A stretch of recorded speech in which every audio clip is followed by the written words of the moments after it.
Marshall, welcome back, and I know you've got some information you want to share, and we're looking forward to learning. So, by all means. All right. Well, there is a lot to do since the last time we talked. We've released 3 videos in our Planet X 101 series, and you can see that at yowza.com, YOWUSA.com, and we have the ones we've brought up are Deep Impact, Nibiru Nearing, and Pole Shift. And just real briefly, Deep Impact, we were doing the AMS meteor data, and the trends there are not looking good. If the trends continue, we could very well have a deep impact event that would swamp a coastline. If the trends, that is, if the trends do not reverse quickly. Nibiru Nearing is the one that seems to really have hit a nerve with the elites. Excuse me. We have several observations, including several from Turrialba, you know, that webcam we've been tracking in Costa Rica. Mm-hmm. And in response to our program, which went up on June 8th, the U.S. government had the camera tilted down into the dirt, so it's no longer usable. So what they've done is they've stopped the making that webcam or that surveillance camera available for viewing.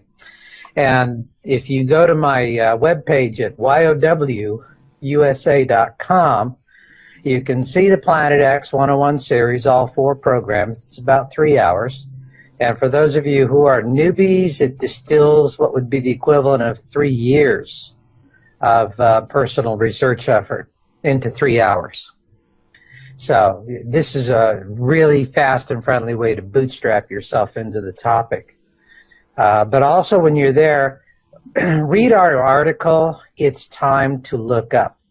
And in that article, I document blow by blow. But this is smoking gun proof of suppression on the topic.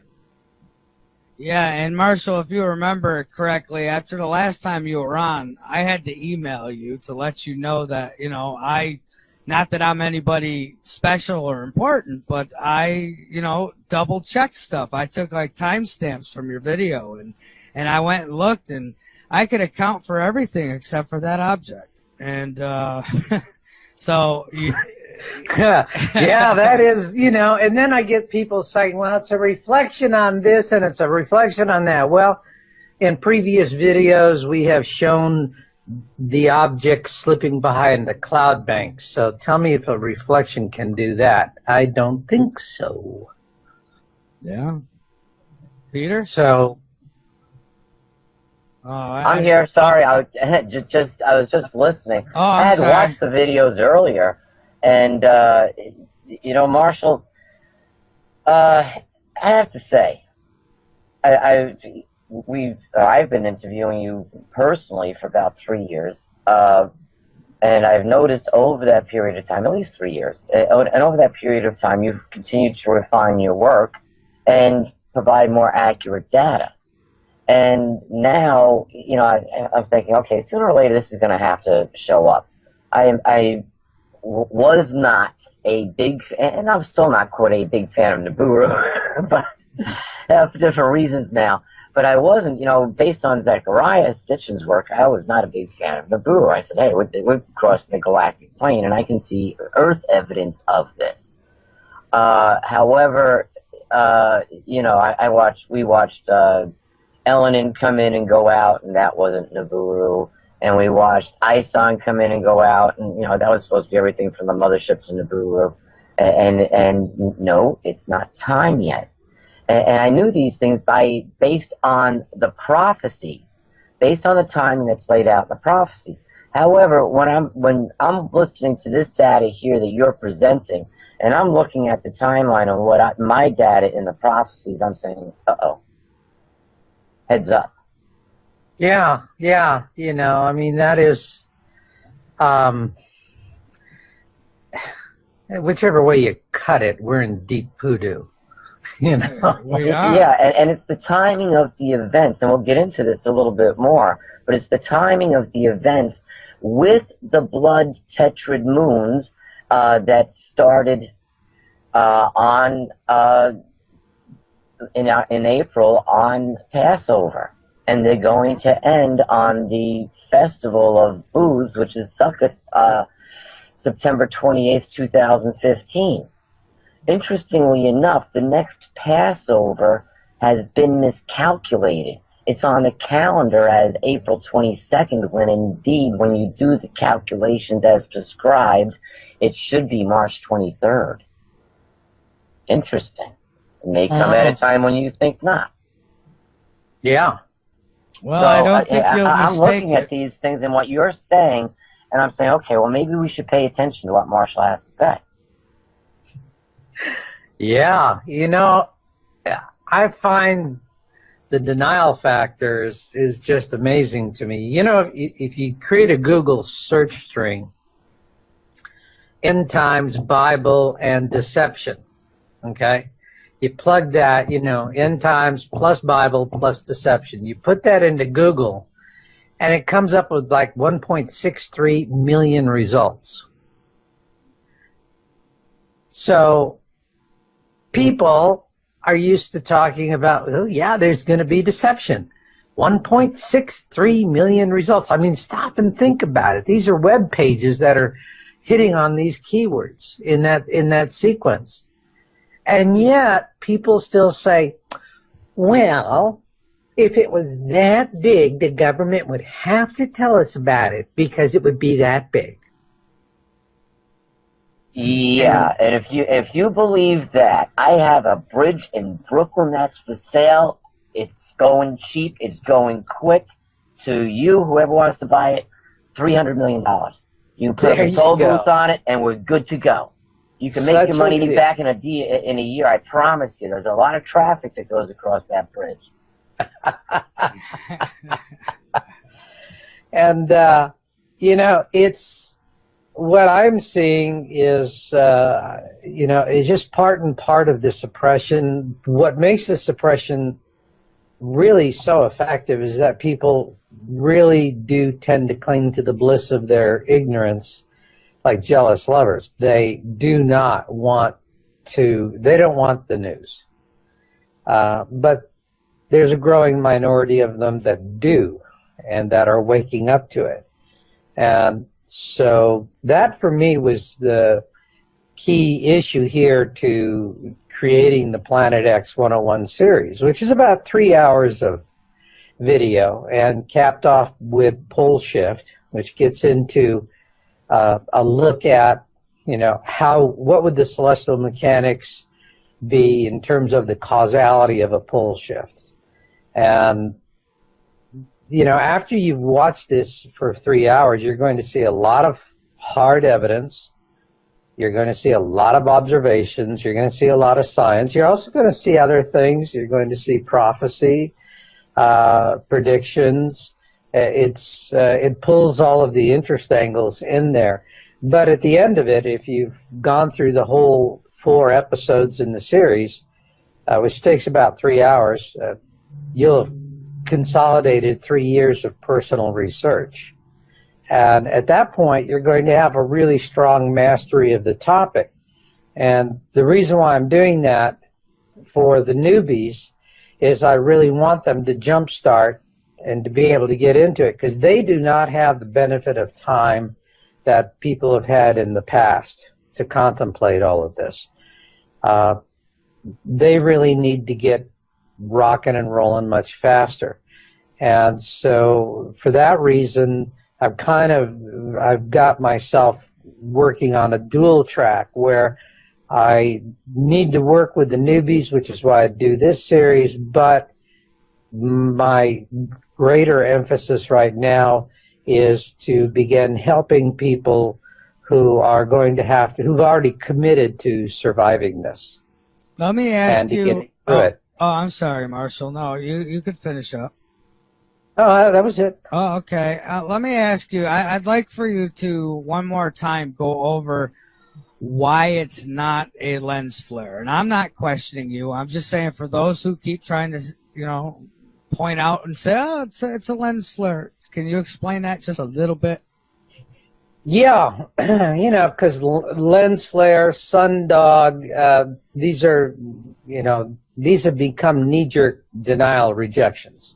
Yeah, I think you have to look at the video, really, and look at the pictures or the evidence that Marshall presents, or the videos, actually. Right. A picture's worth 1,000 words.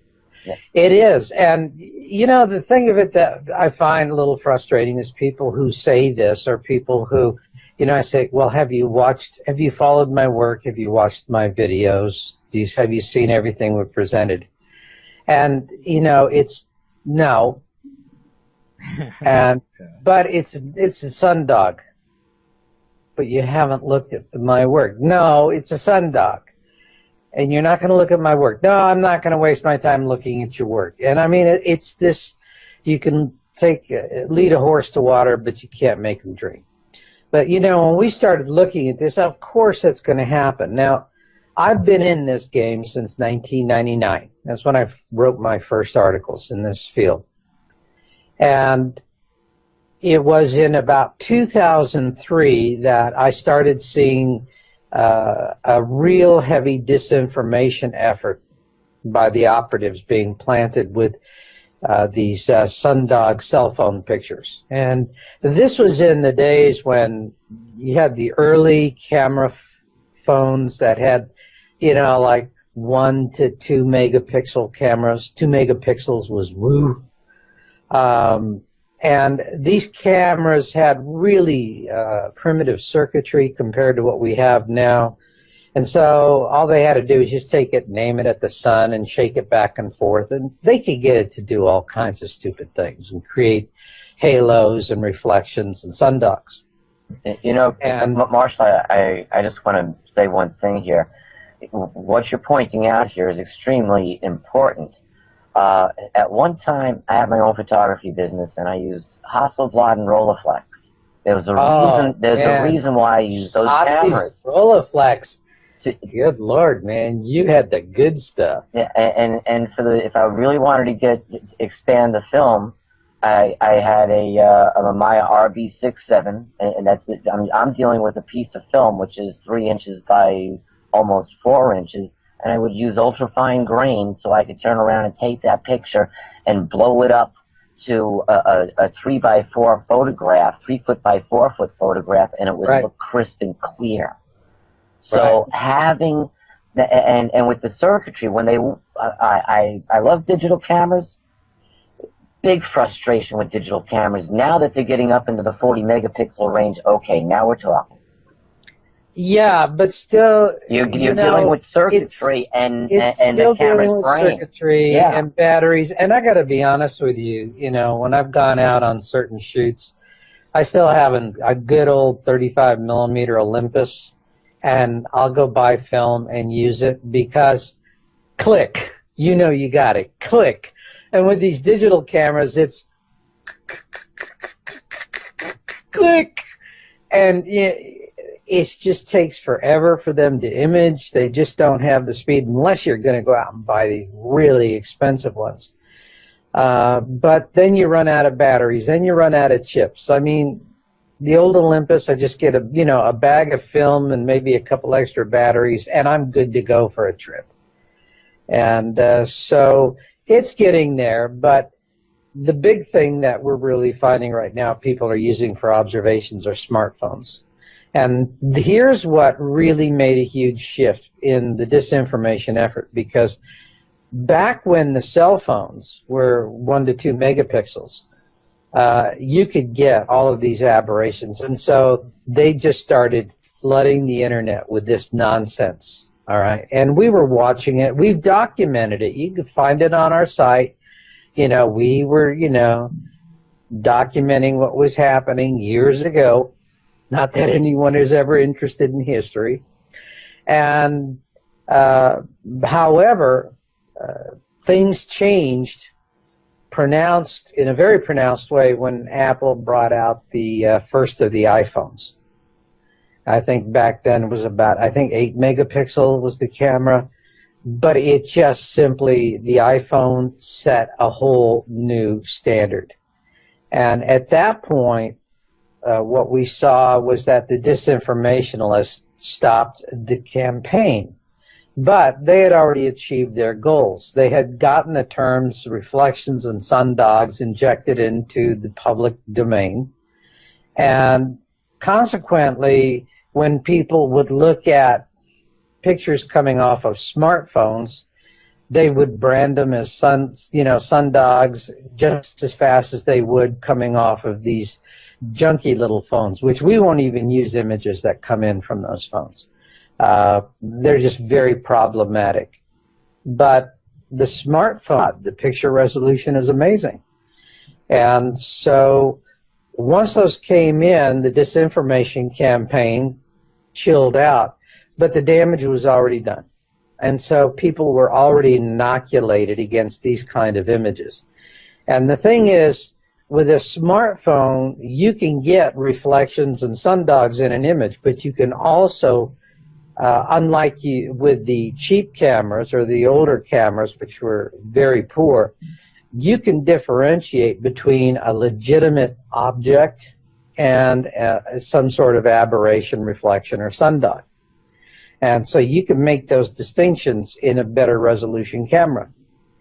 And so, you still have this thing where people jump to it. Now, when we started tracking Turrialba, all right, and this is 3 different camera systems, and one was a standard definition, one was high definition, and the current one, which was gifted by the United States government, is about as clear as mud. And however, we've acquired Nibiru with all 3. But what's more important is that you're talking about. Yeah. Correct? But the point here is, and we've already put it in one of our past videos, all right, is that we have images of Nibiru slipping behind a cloud bank. Now, Peter, you were a professional photographer. How does a reflection or sundog or a lens aberration slip behind a cloud bank? It doesn't. When the sun, whenever that bright object goes behind the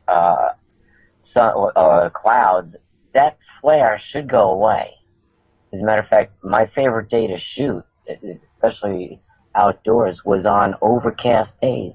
No sun, no haze. You don't have to worry about any kind of lens flare being in the way. And with a little touch of light, hey, you had your own sun. Yeah, but the point is that if you have a lens flare, all right, the lens flare is just going to stay there. It's an aberration. It'll appear in front of a cloud as all right. But if it's a natural object, it will, in other words, if it's a lens flare, it's between you and whatever you're imaging. Correct. If it's a natural object, all right, then it's a natural object, and then it can be obscured. Oh, sure. And so, when it goes behind the cloud, that's pretty much it. You're not going to see. It should go completely away. Depending on what's causing that lens flare. It goes away because it is obscured. But if it is a lens flare is an aberration that happens in front of what you're shooting. It's between you and the target. Exactly. That's where lens flares occur, is between you and between what you're shooting. So, and they should be off to the side, typically. Well, the lens flare is just going to stay there until you shift the camera view, you do something different, you do something dramatic. All right? So the point here is we went through and we did a lot of work. I mean, God, we spent weeks on this stuff, reviewing the images, because we knew there would be this knee-jerk nonsense coming out. But also as researchers, we didn't want to go down a rabbit hole. And did So we the want to make sure, first off, is this a reflection, a lens aberration, a flare of some sort? No. Okay, when we did our deep analysis on it, no. Were there flares, were there sun flares and other aberrations occurring? Yes. But because we had high resolution imagery, you can sort between the two. Then we knew we had a natural object. Now, one of the things that we do is called a gamma test. That is the easiest way. Gamma is a way of adjusting your images in a digital format. It's not for film. Gamma is digital. It's desktop publishing. And so if you have a reflection, reflections are what we call cold objects. All right, so you turn the gamma down to 0, you'll always see the sun. But your reflections or your sundogs will disappear because they're cold images. They're not generating their own light. These are reflections of light that is already existing in the environment. So because the light has been bent through the distortion, it's not going to have the same heat, if you will. It's not going to be hot. It's going to be cold. And that is the principal way we use gamma for the test. And so when we look at it, you pull the gamma down to 0. And if that object is still there, then you know that that object is generating light. Because the only thing that'll go to 0 gamma is something that's generating light. All right? We do that. But also we go and we look at feathering. All right? If you have reflections and you do an intense close-up, you go down to the pixel level. Now, this is the reason why you need to have the high resolution. Because with high resolution, you can really zoom in on this, especially when if you have original source files. This gives you one big advantage with the digital camera that you're not going to have with a film camera. Because you'd have to be looking at the raw negatives under a loupe to actually look at what grains of silver were exposed. Yeah, that's really it. And the thing about it with digital is when you get the raw image file, you're essentially doing the same thing. You can really go down. And that's when we're looking for, the other thing besides gamma is we're looking for edge definition. All right, and an object that's generating its own light is going to have a crisper edge when you really zoom down on it. And a reflection is not. A reflection is always going to have a soft edge.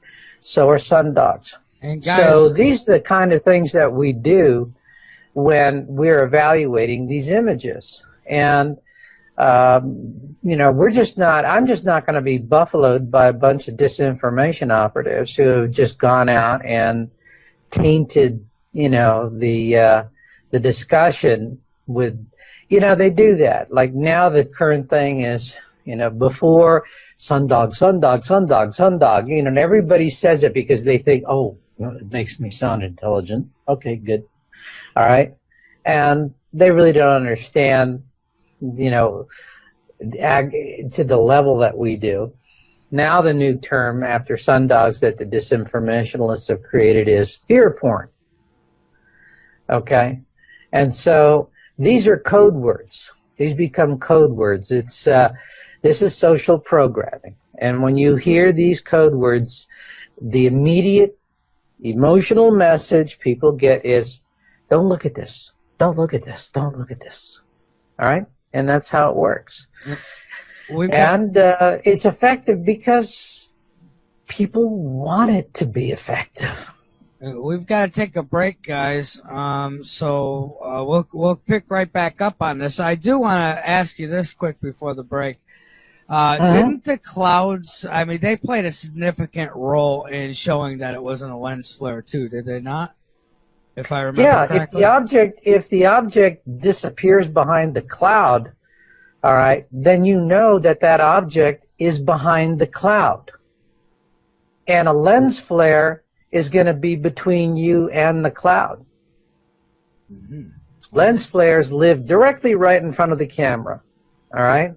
Real natural objects are wherever they are in front of the camera. And that means if that object is slipping behind a cloud bank, that means that object is in space and it is behind the cloud. And that's the reason why it slips behind the cloud bank. Yeah, your lens flare could actually, is most likely right within the lens itself.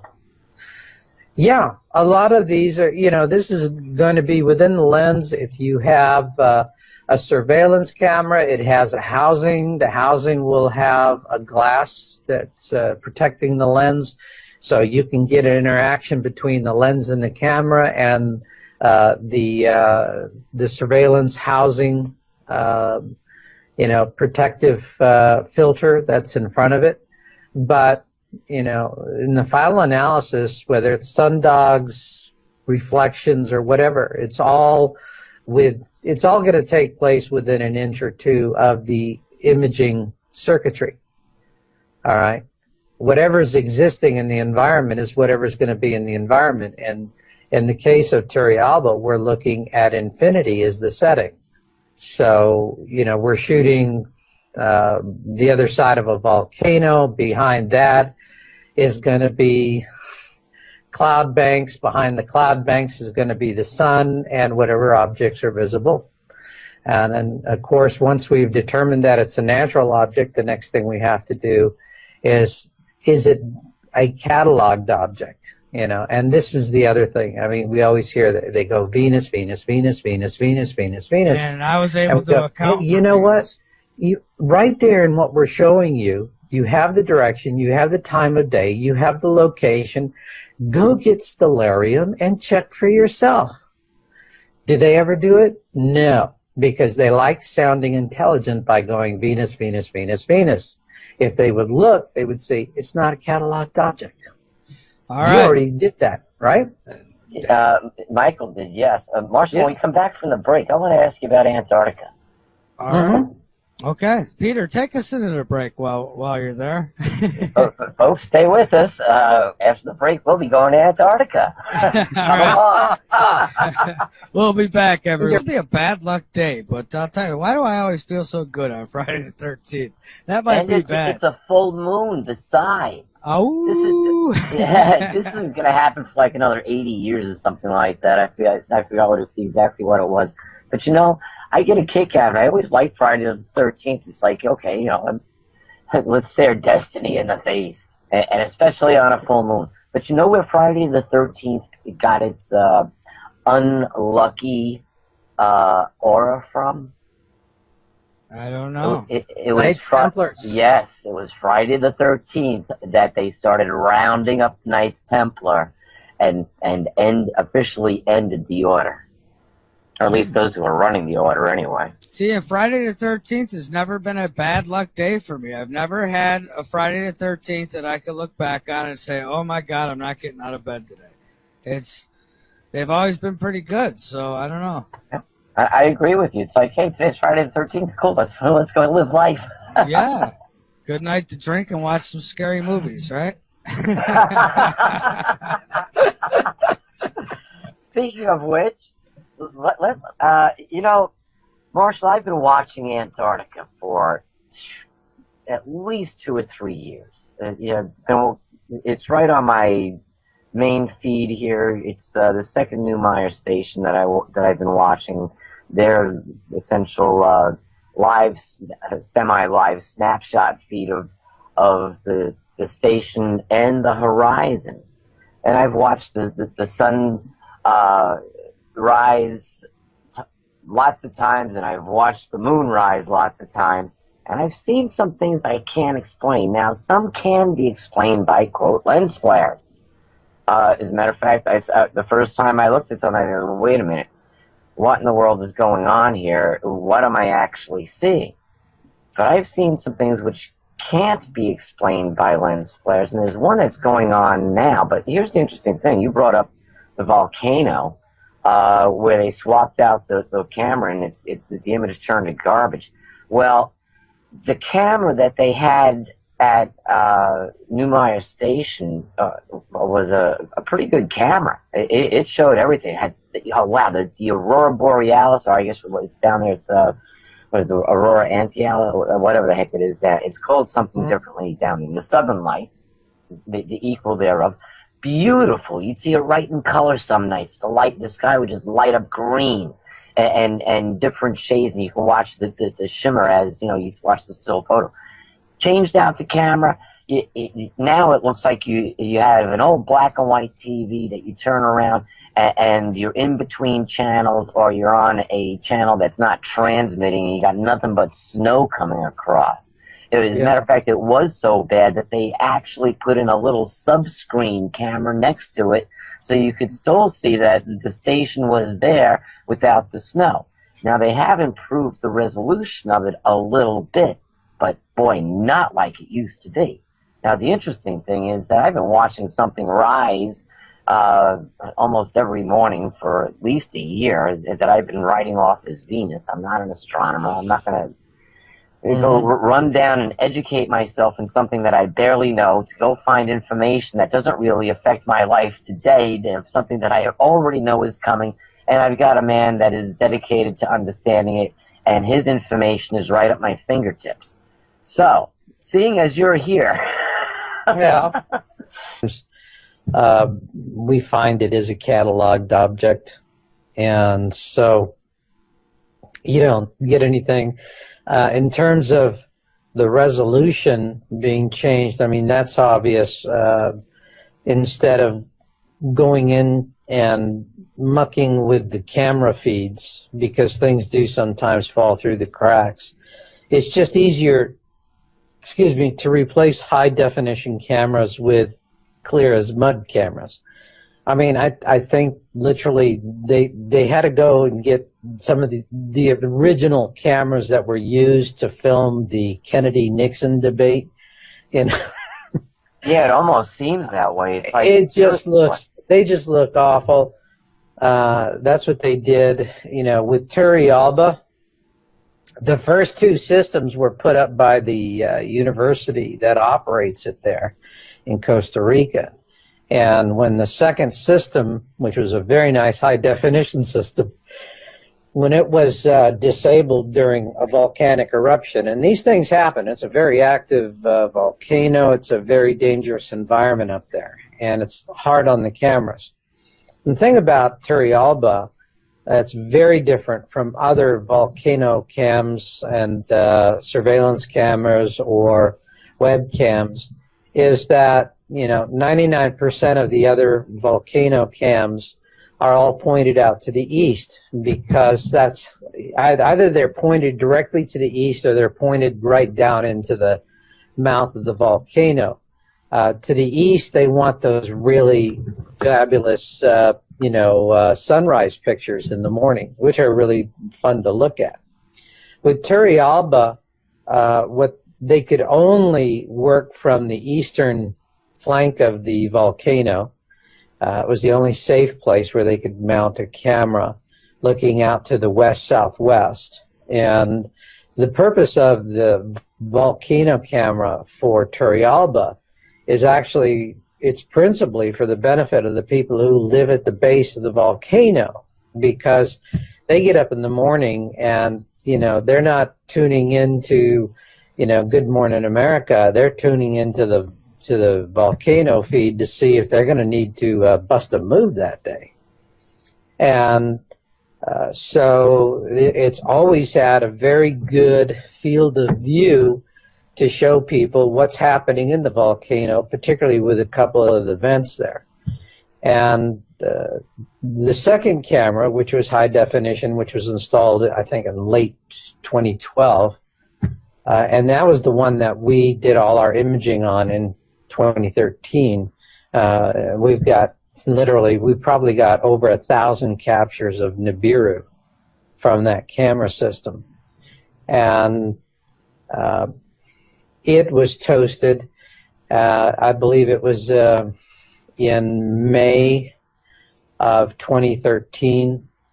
And then the feed went dark, came back, I believe, in July, and with a camera that was gifted to them by the United States government.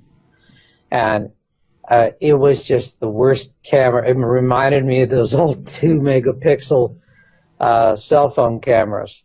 It just was that bad. It had a very wide focus, and it was installed with a peculiar tilt and a zoom. It was very difficult to use, and actually through the remainder of 2013, we would monitor it. We have team members who monitor it, and we just couldn't find anything useful. However, in January of this year, Nibiru is nearing. It is getting bigger, and so even with this highly distorted camera, we were able to acquire it and to observe it. And so that is what we reported in our video we published on June 8th, which is Nibiru nearing. And in that one, we actually do a detailed analysis, and I actually, in that video, go through January of 2010, and Nibiru was visible in 2010. Also, we have January of 2013, January of 2014. It gives us the same time of year for 3 different years and 3 completely different camera systems. And then what I do is I compensate for tilt and zoom, but also not only people are resonating with it. What happened was the United States government had a very nasty response to it. And what they did was they went to the operators of the feed in Costa Rica, and they had them do 2 things. One, post on the site a very detailed acknowledgement of who had gifted the camera, and then they had the camera pointed down and basically into the dirt. And so the lower 2/3 of the image is completely useless. It's the ground at the base of the camera, which there's nothing of value there to look at or to study. But what it does do is it denies you a view of the sky. And so their response to our video of June 8th was to make the feed completely unusable by perverting the image from the camera, which is completely inconsistent with anything that that university has been doing since 2010. All right? So this is something where it's very clearly a cover-up. We document and explain it. I published an article this morning. It's time to look up. And it really is. And you know, I get from people after we go through the cell phone sundog issues and all of that and all the, you know, all the usual yada yada from the disinformation programming, people say, well, okay, so why? Why should I care? Why should I care? And the reason why they should care and the reason why there's suppression is that you have to understand what the global elites, what their strategy is. You know, the people that throw all of these nonsense objections at me are not the wealthy people. And I'd like to the just... top 2% of the world, they got their bunkers. I'm telling you, you would have maybe only 1 out of 100 doesn't have a bunker. Marshall, or hasn't made arrangements to go into a taxpayer-funded bunker. Go ahead, Michael, and then I want to make a comment. Okay, I just wanted to say quickly where my interest came in this whole Planet X ordeal is back, and I just want to go through this quickly. Back in 1983, I went to John Marshall High School in Rochester, New York, and my science teacher was Mr. Freeman. So anybody wants to look that up and see if I'm telling the truth, you can look it up. And in that class, we would get once a week, they would give us a little like magazine type, real thin, few-page pamphlet from NASA. And it was part of our science. We were supposed to pick a story out of there we were interested in, do some research on it, and write about it. Well, I came across Planet X. NASA said they found it. And this was in this magazine. I remember going home. I was excited because in it they said there could be life and blah, blah. You know, they said a few things about it. And, you know, and I didn't think nothing of it. Years went by. I didn't hear no more about it. Then I started listening to Art Bell back in the 1990. and I heard it mentioned a few times, and it clicked in, and I remembered, and I says, hey, I remember reading about that. And since then, I have been looking into it. And I've come across a lot of stuff that points towards it. I've seen a lot of bull crap that's come out about it. I have to say, Marshall, you are the only one. And I am a hard person to convince. Anybody that listens to this show knows this. I'm hard about these things. But, Marshall, you are the only one that has provided me with something that I could actually verify that is out there. Now, I could say I don't know exactly what it is. I wait for your data to find out if this thing's moved or where it is and blah, blah, blah. But it's there. In my opinion, I'm no professional, but I did what anybody could do. I took the coordinates. I looked on a star map. I found this object, and it wasn't Venus. It wasn't Saturn. It wasn't Jupiter. It wasn't any of those. It wasn't any of the moons, and it wasn't a lens flare. It's there. I don't know what it is. You do, but it's there. And so you have verified more to me than anybody ever has on this topic. And I'm not blowing smoke up your butt. I'm just saying. So that's where I'm coming from on this, so people understand. And Peter just lost his internet connection.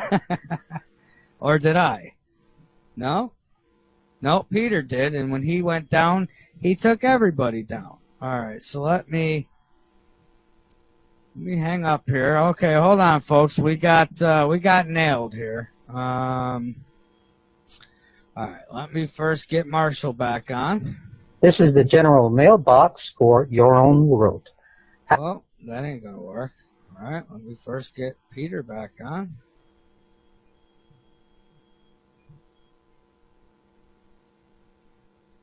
Well, I don't know if his connection's come back yet. Peter was controlling the call, and he lost his connection. So when that happened, we lost everything. So we'll see if Peter gets back so he could comment. Let me try Marshall again. I'm just going to go back and forth here until I get one of them. This is the general mailbox for That's your own. That's not going to work. Wow, you sure it's not me that went down here? No, I'm still up. How about a little something in the chat there? Can everybody hear me? Hello, hello, hello.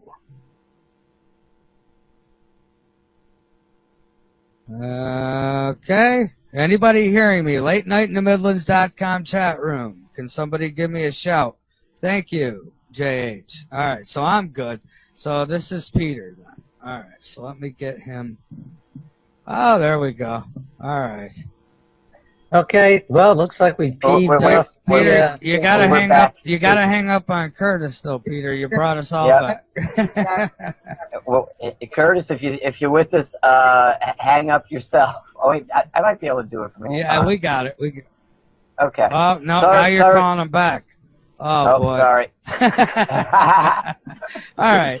Sorry, we have thunderstorms here, and we just had I thought I was going to be down for the rest of the night, but it was the power went off and came back on. No, it was not the elite attacking us, although I do want to get into that subject. Yeah. Okay, well, I'm glad to hear it was thunder.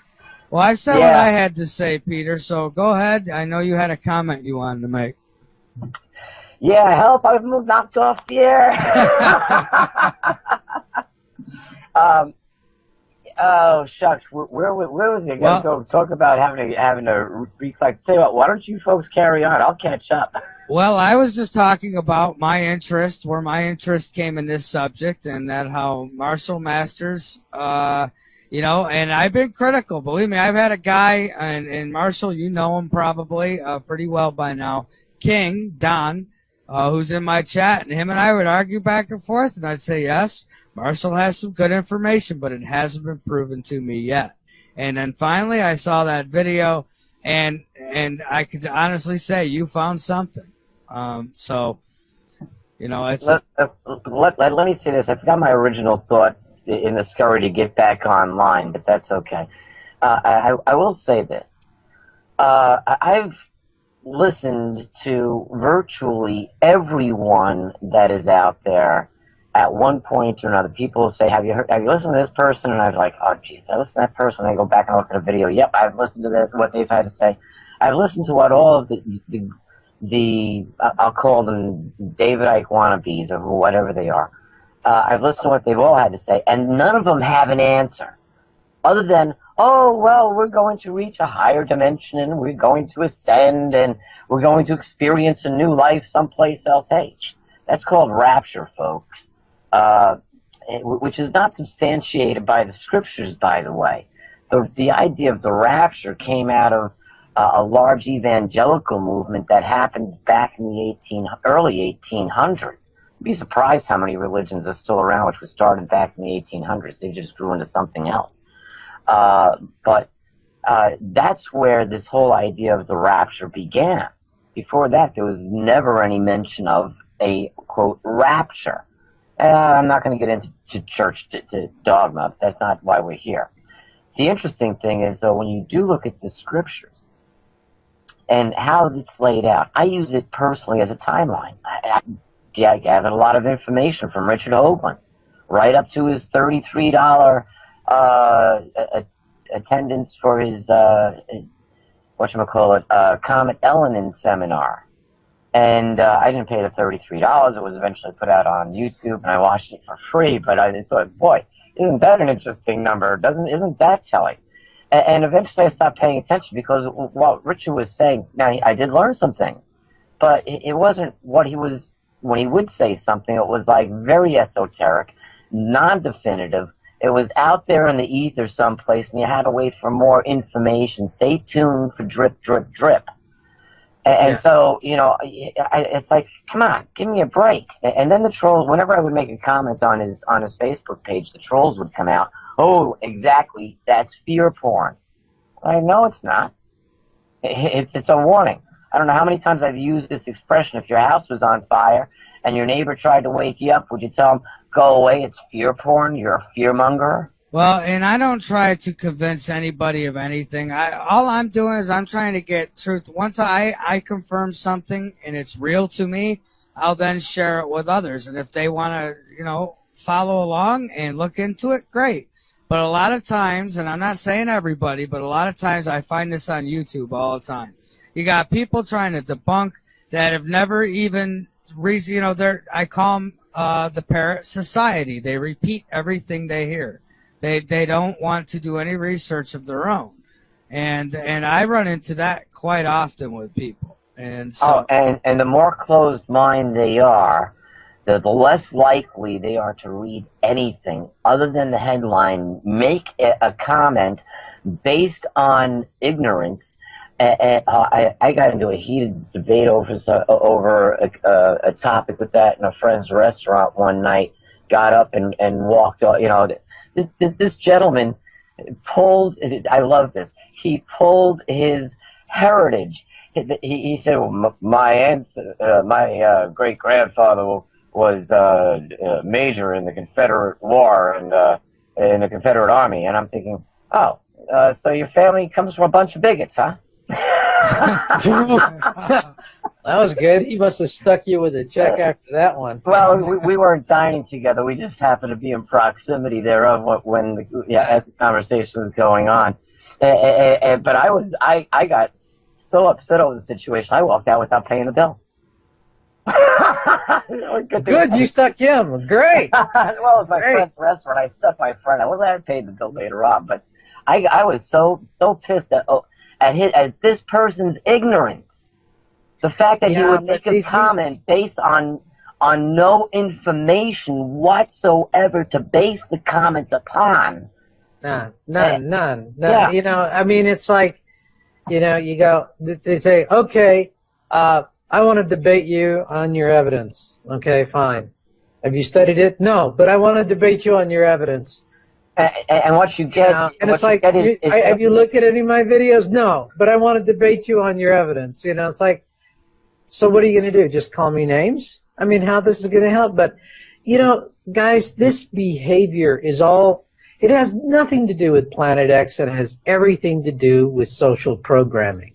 Social programming is very powerful. Let me explain to you how this works, because this is important to understand why these people just do these idiotic things.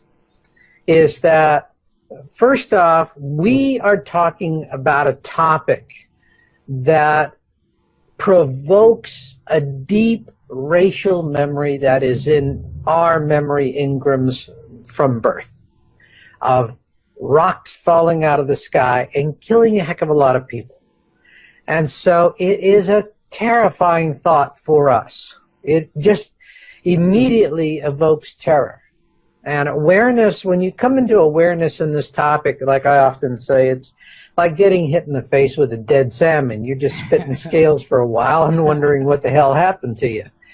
And so what happens after your racial memory of a space threat is provoked, you're having an incredibly powerful, fearful, emotional response, which is then immediately channeled through social programming. Now, social programming comes, if we were in North Korea, you know, well, yes, everyone's in lockstep for the great leader. Okay, we know who's doing the social programming. Here, it's every bit just as powerful, but it's more subtle. And the social programming has a pyramid. At the top of the pyramid are the central bankers. And then they're the ones telling the corporations what the message is. Then the corporations are telling the governments that are in service to the corporations what the message is. And then it finally filters down to the people we rely on for advice, our doctors and our ministers and our parents and so forth. And finally, there we are at the, you know, the bottom end of the triangle. And might I add, this is also somewhat of a game of telephone. So the message at the top either becomes amplified or distorted by the time it hits the bottom. But what it all comes down to is that we're controlled, and we're never ever told the truth. We're never told the truth. And here's the thing of it is, you can ask everyone, does social programming exist? And everyone will look you straight in the face and say, absolutely, social programming, there's no question about it, it exists. And then right after they say that, they're going to look at you and they're going to say the same thing that every alcoholic who is in denial will tell you. But I can control it. All right? And alcoholics will say, I can control it, and I can control it, and they'll do that until finally they've destroyed their life, and gosh knows how many other lives, and they show up one night at an AA meeting, and they stand up and they go, I'm so-and-so, and I'm an alcoholic. But they've got to really wreck their lives in order to get to that point. And with social programming, it's the same thing. Everyone it's a given. There's no hidden fact about it. But what people don't understand is that they embrace it like alcoholics embrace the bottle. All right? Let's take a look at this. And it doesn't have to be alcohol. It could be a number of things. Anything. And it really boils down to people just cling to the bliss of their ignorance like jealous lovers. Now, the who's folks dancing that with don't the do stars? that, huh? Who's Dancing with the Stars? Yeah, who's there? You know, it's like, you know, what's Beyonce doing today? And that's the reason why that's all you see on CNN. Who's on So first? people, they want the distraction. They don't want to deal with the long-term threats. Now, people who have money, the top 2%, if someone's in the top 2% and they don't already have a bunker, and I'm talking about $500,000 is like entry level for these folks. If they don't have one of these things, and typically they're multi-million-dollar bunkers, they are a real oddball in their social caste. These people do not sit here and go with the cell phone sundog, all these fear porn, all of these disinformation mantras, and you know, attacking anybody that's trying to present information. They are like sponges. They soak it up because they understand risk. They understand you take risk, you mitigate it, you evaluate it, you protect against it. But in the final analysis, you're always looking down the road to see, okay, what could adversely affect my position? And you plan for dealing with that, which is no different than every military in the world does war games for every possible contingency, including alien invasions. All right? people who work with risk are the ones that look at this. I call them the perceptives. They look at it rationally, and they move forward in a very rational manner, and they do some very impressive stuff. The people who do not work in risk, the ones that want a paycheck because they don't want uncertainty in their lives, these are the ones that are going, oh boy, rocks falling from space. I'm going to channel this through my social programming. Obviously, if you're talking about something that is not about being a good consumer, then you're one of those, all right? And you get mocked and humiliated. And it's really easy to tell when people are in this knee-jerk social programming response mode because they're completely irrational. I see this with folks that are coming into awareness and have had dreams, visions, and premonitions, and unfortunately, only 1 in 5 couples are you going to see where both husband and wife are in awareness together. And when they do, these are incredibly happy people, just incredibly happy people, and they're busy researching and preparing and planning, and they've got control over their lives. And they are, what's really important is once you are in awareness, you are really free of the social programming. You are marching to the beat of a different drummer, all right? And you're being punished for it. You know, you're off everyone's Christmas card lists and so forth. But you're walking humbly with your God, and it opens up your life to a whole new dimension. That's amazing. You go through what the mystics call a Kundalini ascension, and you become really spiritual. You get much more connected to the cosmic consciousness, God, Yahweh, whatever you want to call it. But your sense of connection, your sense of purpose, and how the universe is unfolding really expands in ways that are nurturing and fulfilling. And for the people who are the fear babies that are still stuck in their social programming with these knee-jerk reactions, they can't relate to it. And what I see with these couples is that one in awareness will tell the other, honey, just please look at this mountain of evidence I've accumulated. And the spouse, who's a spoiler spouse, is going to go, no, it's all stupid. I don't want to look at it. Never going to happen. But just look at a few things. No, it's all stupid. You're stupid. And if you don't do it, I'm going to divorce you. And see what happens. That's it. It gets into these really, really nasty threats, bad behaviors, name-calling, mockery, humiliation. And, you know, the interesting thing is I have never seen someone in awareness who is married to a spoiler spouse. Never do I see them say, well, you're as dumb as a sack of hammers, I'm going to divorce you. Never. They're always as loving as possible. They always bend backwards. They always turn the other cheek. It's the other spouse that immediately goes on the warpath with, if you don't stop this awareness crud, I'm going to divorce you. Okay? And the hammer. You'll burn in hell.